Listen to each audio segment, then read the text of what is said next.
भिलाई आवास में रहने वाले जो सेवानिवृत्त कर्मचारी हैं आज जिला मुख्यालय में पहुंचे हुए हैं। आपने देखा कि अपनी मांगों को लेकर के यहाँ नारेबाजी हो रही है। किस मांग को लेकर के यहाँ पहुंचे, क्यों इतने परेशान हैं, जो इतने सारे लोग पहुंचे हुए हैं उनसे पूछते हैं। सेवानिवृत्त कर्मचारी हैं, निश्चित तौर पर कोई मांग लेकर के पहुंचे हुए होंगे, जिसके बाद आज उन्हें अपनी मांगों को लेकर के जिला मुख्यालय में नारेबाजी करनी पड़ी। जी सर, बताएंगे क्यों आए, वहाँ निवासरत हैं? जी हाँ, हमारे साथ जो लोग हैं ये सब अधिकांश 70+ हैं।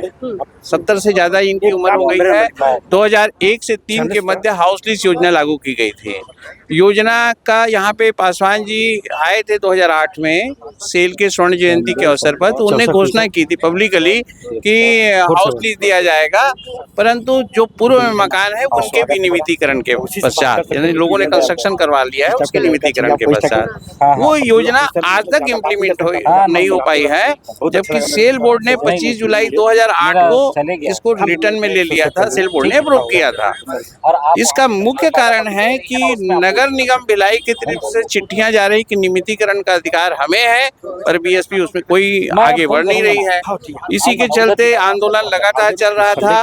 32 गुना किराया देके, जो एक्चुअल पेनल रेंट है उसका पेनल रेंट हम 32 गुना किराया देके रहते थे। अभी अचानक बीएसपी ने एक सर्कुलर जारी कर दिया जिसमें किराया जो है अब वो 24 रुपया पर स्क्वायर फीट के हिसाब से लेंगे। तो वो किराया आज की तारीख में 12,013 से लेकर 20 से लेकर 25,000 तक के हो गया है। और ये पूर्व कर्मचारी हैं जिनके पास फाइन। कितने लोग प्रभावित? इसमें करीब 1,500 लोग हैं। आप लोग कब से वहाँ निवासरत? ये तो मतलब किसी मकान में उनकी दूसरी पीढ़ी है, 60 साल से ज्यादा हो गया। ज्ञापन दे दिया है जी, कलेक्टर साहब को कलेक्टर साहब बोले हैं कि हमने एक और रिक्वेस्ट किया कि आप बैठक बुला लीजिए सर, हमारे विधायक भी रह जाएंगे उसमें। तो वो बोले हैं कि ठीक है, आप डॉक्यूमेंट्स वगैरह और लेके आइएगा तो बैठ जाएंगे। मतलब आश्वासन से संतुष्ट होके जा रहे हैं? बिल्कुल, चूंकि जिला प्रशासन अपनी पहलकदमी लेती रही है हमेशा। इसके पहले भी हुआ है, जब बीएसपी ने जब भी कुछ गड़बड़ी की है या कुछ उल्टा सीधा कार्यवाही किया है तो हम लोग जिला प्रशासन के पास ही आए थे।